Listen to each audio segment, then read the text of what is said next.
Okay, let's move on. ಬೇಗ ನೋಡೋಣ top story updates ಏನಿದೆ. ರಾಜಣ್ಣ ಅವ್ರಿಗೆ ಸಂಬಂಧಪಟ್ಟ ಹಾಗೆ ಮಧುಗಿರಿಗೆ ಹೊಸ ಮೇಲೆ ಬರ್ತಾರೆ. ಏನಾಗ್ಬೋದು ಮುಂದೆ ಅಂತ. ಟಾರ್ಗೆಟ್ 2028 ಮಧುಗಿರಿಯ ಮಧು ಸವಿಯೋರ್ ಯಾರು? ಅಹಿಂದ ಲೀಡರ್ KN ರಾಜಣ್ಣನ ಕೋಟೆ ಗೆಲ್ಲೋದು ಯಾರು? ಓಕೆ, ಮತ್ತೆ ಮಧುಗಿರಿ ವಶಪಡಿಸ್ಕೊಳ್ತಾರ ಸಿದ್ದು ಆಪ್ತ KN Rajanna. What does it mean? ಸದ್ಯ 2028ಕ್ಕೆ ಸ್ಪರ್ಧೆ ಮಾಡಲ್ಲ ಅಂತ ಮಾಜಿ ಸಚಿವ KN ರಾಜಣ್ಣ ಹೇಳ್ತಿದ್ದಾರೆ. 2008ರಿಂದ ಮಧುಗಿರಿ ಮೇಲೆ ಹಿಡಿತ ಸಾಧಿಸಿದ್ದಾರೆ KN ರಾಜಣ್ಣ. ಓಕೆ, ಅಹಿಂದ ಭದ್ರಕೋಟೆಯಲ್ಲಿ ಮತ್ತೆ ಕಾಂಗ್ರೆಸ್ ಗೆಲ್ಲುತ್ತಾ ಸೋಲುತ್ತಾ? ಐತಿಹಾಸಿಕ ನೆಲೆಯೊಂದಿರುವ ಮಧುಗಿರಿಯ ಮಗಧೀರ ಯಾರು? ಇದು ಕಾಂಗ್ರೆಸ್ JDS ನಡುವೆ ನೇರಾನೇರ ಫೈಟ್ ಇರುವಂತಹ ಕ್ಷೇತ್ರ. ಹೌದು, 2028ರಲ್ಲಿ ಯಾರ ಪಾಲಾಗುತ್ತೆ ಮಧುಗಿರಿ ವಿಧಾನಸಭಾ ಕ್ಷೇತ್ರ? ನಾವೊಂದು ಆಂದೋಲನ ಮಾಡಬೇಕು ಅಂತಿದ್ದೀವಿ. ಈಗ ರಿಸರ್ವೇಷನ್ ಹಟಾವೋ ಆಂದೋಲನ RHA ಅಂತಿದೆಯಲ್ಲ, ಯಾವುದೇ ಜಾತಿ ಗೀತಿ ಬೇಡ ಅಂತ. ಇಲ್ಲೂ ಕೂಡ ಹಂಗೆ ಮಾಡಬೇಕಪ್ಪ. ಆ ಪಕ್ಷ ಈ ಪಕ್ಷ ಅನ್ನೋದು ಇದನ್ನೇ ಬೇಡ ಅಲ್ವಾ? ಜಸ್ಟ್ ಅಂದರೆ ಅಂಥ ಒಂದು ಆಲೋಚನೆ ಕೂಡ ಬರುತ್ತೆ. ಅದೇ ಅಲ್ವಾ ಈಗ ಪ್ರಜಾಕಾರಣದಲ್ಲಿರೋದೆಲ್ಲ ಇದೇ ವಿಚಾರಗಳು. ಎಸ್, ಮುಂದೆ ನೋಡ್ತಾ ಹೋಗೋಣ. Quick updates please. ಒಂದೊಮ್ಮೆ ಹಾಲಿ ಉಪಮುಖ್ಯಮಂತ್ರಿ DCM ಡಾಕ್ಟರ್ G ಪರಮೇಶ್ವರ್ ಏನಾದರೂ ಮಧುಗಿರಿ ಅವರು ಮಧುಗಿರಿ ಕ್ಷೇತ್ರ ಅವ್ರದ್ದು ಆಗಿತ್ತು ಅಂತಿದೆ. 17 ಚುನಾವಣೆಗಳ ಪೈಕಿ 10 ಬಾರಿ ಕಾಂಗ್ರೆಸ್ ಗೆದ್ದಿದೆ. 4 ಬಾರಿ JDS, 2 ಬಾರಿ ಜನತಾ ಪಕ್ಷ, ಒಮ್ಮೆ PSP ಗೆಲುವು ಸಾಧಿಸಿದೆ.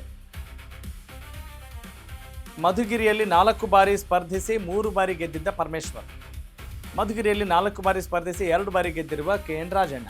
ಓಕೆ, 2023ರಲ್ಲಿ ಜಿಲ್ಲೆಯಲ್ಲಿ ಅತಿ ಹೆಚ್ಚು ಮತ ಗಳಿಸಿ ಗೆದ್ದಂಥವರು KN ರಾಜಣ್ಣ.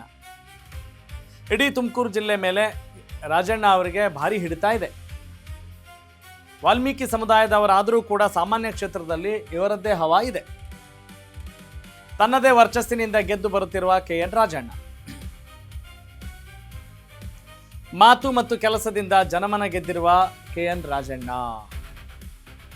ನಿವೃತ್ತ KS ವೀರಭದ್ರಯ್ಯ KNR ವಿರುದ್ಧ 3 ಬಾರಿ ಸ್ಪರ್ಧೆ ಮಾಡಿದ್ದಾರೆ.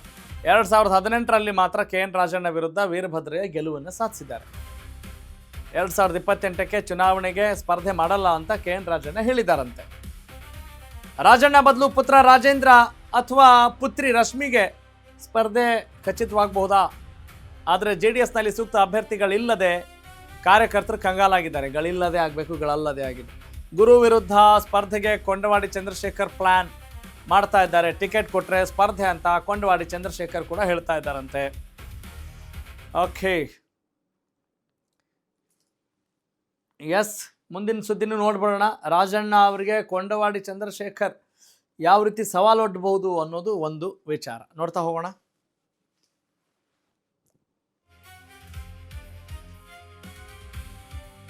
ರಾಜಣ್ಣ ಅವರಿಗೆ ಮುಳ್ಳಾಗ್ತಾರ ಶಿಷ್ಯ ಕೊಂಡವಾಡಿ ಚಂದ್ರಶೇಖರ್. ಕೊಂಡವಾಡಿ ಅವರನ್ನ KN ರಾಜಣ್ಣ ಅವರೇ ಬೆಳೆಸಿದ್ರಂತೆ ರಾಜಕೀಯವಾಗಿ.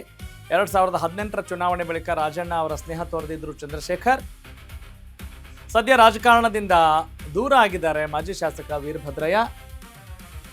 ಮುಂದಿನ ಬಾರಿ JDS ಅಭ್ಯರ್ಥಿ ನಾನೇ ಅಂತ ಹೇಳ್ತಿದ್ದಾರಂತೆ ಚಂದ್ರಶೇಖರ್. ಹೀಗಾಗಿ ದೊಡ್ಡ ಪೈಪೋಟಿ ನಡೀಬಹುದು ಮುಂದಿನ ದಿನಗಳಲ್ಲಿ.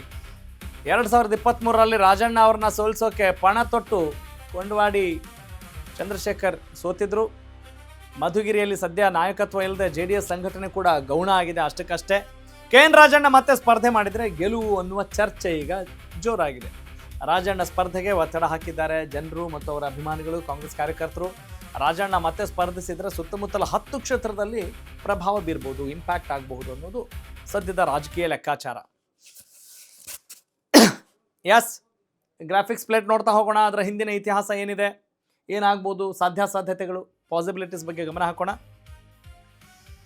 ಓಕೆ, 2023ರ ಚುನಾವಣಾ ಫಲಿತಾಂಶ ಹಿಂಗಿದೆ. JDSನ M ವೀರಭದ್ರಯ್ಯ ಮತ್ತು ಕಾಂಗ್ರೆಸ್ನ KN ರಾಜಣ್ಣ ಅವರ ನಡುವೆ ದೊಡ್ಡ ಮಟ್ಟದ ಒಂದು ಅಂತರದಲ್ಲಿ ಗೆಲುವನ್ನು ಸಾಧಿಸಿದ್ದಾರೆ ರಾಜಣ್ಣ. 91,116 ಮತಗಳನ್ನು ರಾಜಣ್ಣ ಅವರು ಪಡೆದುಕೊಂಡಿದ್ದರು.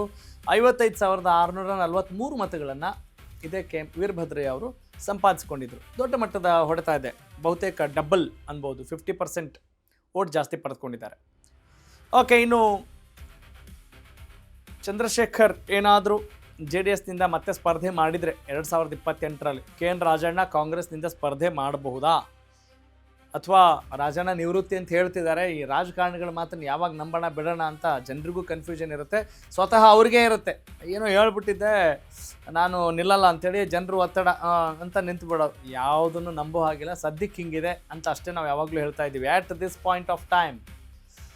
ಓಕೆ, KR ರಾಜೇಂದ್ರ ಕಾಂಗ್ರೆಸ್ನಿಂದ ಸ್ಪರ್ಧಿಸಿದರೆ ಕೊಂಡವಾಡಿ ಚಂದ್ರಶೇಖರ್ JDSನಿಂದ ಸ್ಪರ್ಧೆ ಮಾಡಬಹುದು. These are all the possibilities we have. ಇನ್ನು LC Nagaraj JDS ticket fight ನಡೀತಾ ಇದೆ.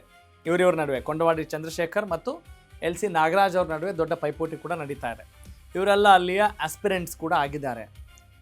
ಮತ್ತು ಜಾತಿ ಲೆಕ್ಕಾಚಾರ ನೋಡೋದಾದರೆ ಪರಿಶಿಷ್ಟ ಜಾತಿ 60,000, ಪರಿಶಿಷ್ಟ ಪಂಗಡ 25,000, ಒಕ್ಕಲಿಗ ಸಮುದಾಯದ ಮತದಾರರು 35,000 ಇದ್ದಾರೆ. ಓಕೆ, ಅಂದರೆ ಇಲ್ಲಿ SC ಸಮುದಾಯದ ವೋಟರ್ಸ್ ಜಾಸ್ತಿ ಇದ್ದಾರೆ.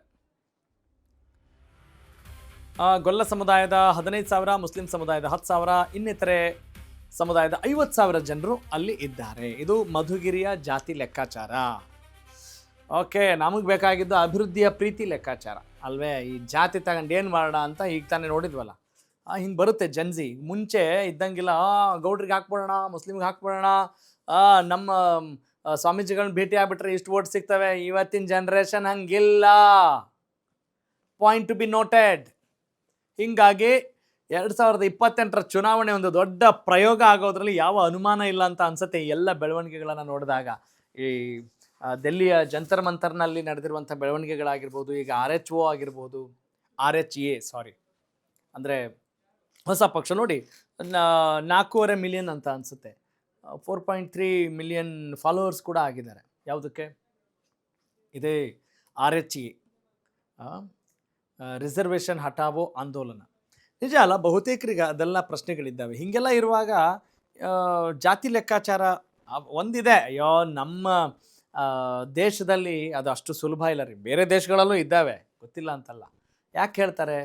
Blood is thicker than the water ಅಂತ ಹೇಳ್ತಾರಲ್ವ. ಹೇಳುವಾಗ ಆ ವ್ಯಾಮೋಹ ಸಹಜವಾಗಿ ಜಾತಿ ವ್ಯಾಮೋಹ ಇದ್ದೇ ಇದೆ. ಆದರೆ ಅದರಿಂದನೇ ನಮ್ಮ ದೇಶ ಕೂಡ ಹಿಂದುಳಿಯೋಕೆ ಕಾರಣ ಆಗಿರೋದು ಅನ್ನುವ ಮಾತುಗಳು ಕೂಡ ಇದ್ದಾವೆ ಅಲ್ವಾ? ಅರ್ಹತೆಯ ಆಧಾರದ ಮೇಲೆ, ಪ್ರತಿಭೆಯ ಆಧಾರದ ಮೇಲೆ ಎಲ್ಲವೂ ಕೂಡ ನಡೆದ್ರೆ ಒಂದು ಆರೋಗ್ಯಕರ ಕಾಂಪಿಟೇಷನ್ ಇರುತ್ತೆ. ಇಲ್ಲ ಅಂದರೆ ಉಡಾಫೆ ವರ್ತನೆ ಬರುತ್ತೆ. ಹೆಂಗಿದ್ರೆ ನಮ್ಗೆ ರಿಸರ್ವೇಷನ್ ಇದೆ ಬಿಡ್ರಿ, ಏನು ಬೇಕಾದರೂ ಮಾಡಬಹುದು ಅಂತ. ಇನ್ನು ಕೆಲವು ಕಳ್ಳತನಗಳು ಕೂಡ ನಡೆಯುತ್ತವೆ. ಅಂದರೆ ಇಲ್ಲಿ ಹೇಳ್ಕೊಳ್ಳೋಕ್ಕೆ ರಿಸರ್ವೇಷನ್ ಅಂತ ಹೇಳ್ಕೊಳ್ಳೋಕ್ಕೆ ಮುಜುಗರ, ಆದರೆ ಅದರ ಬೇಕಾಗಿರೋ ಸೌಲಭ್ಯಗಳು ಮಾತ್ರ ಬೇಕು. This is not fair. ಹೀಗಾಗಿ ಯಾವುದೋ ಒಂದು ಖಚಿತವಾಗಿ ನಿರ್ಧಾರವನ್ನು ತೆಗೆದುಕೊಳ್ಳೋ ನಿಟ್ಟಿನಲ್ಲಿ ಇವತ್ತಿನ ಜನ್ರೇಷನ್ ಮುಂದಾಗ್ತಾ ಇದೆ. ಆ ನಿಟ್ಟಿನಲ್ಲಿ ಒಳ್ಳೊಳ್ಳೆ ಬೆಳವಣಿಗೆಗಳು ಕೂಡ, ಹೋರಾಟಗಳು ಕೂಡ ನಡೀತಾ ಇದ್ದಾವೆ ಅಂತ ಹೇಳ್ತಾ ಇವತ್ತಿನ ಟಾಪ್ ಸ್ಟೋರಿ ಮುಗಿಸ್ತಾ ಇದ್ದೀನಿ. ರಾಜಿ ಇಲ್ಲ, ಮುಲಾಜಿಲ್ಲ, ಇಲ್ಲಿರೋದು ರಾ ಮಾತ್ರ. ನಾನು ನಿಮ್ಮ ರಾಘವ ಸೂರ್ಯ. ನಮಸ್ಕಾರ. Take care.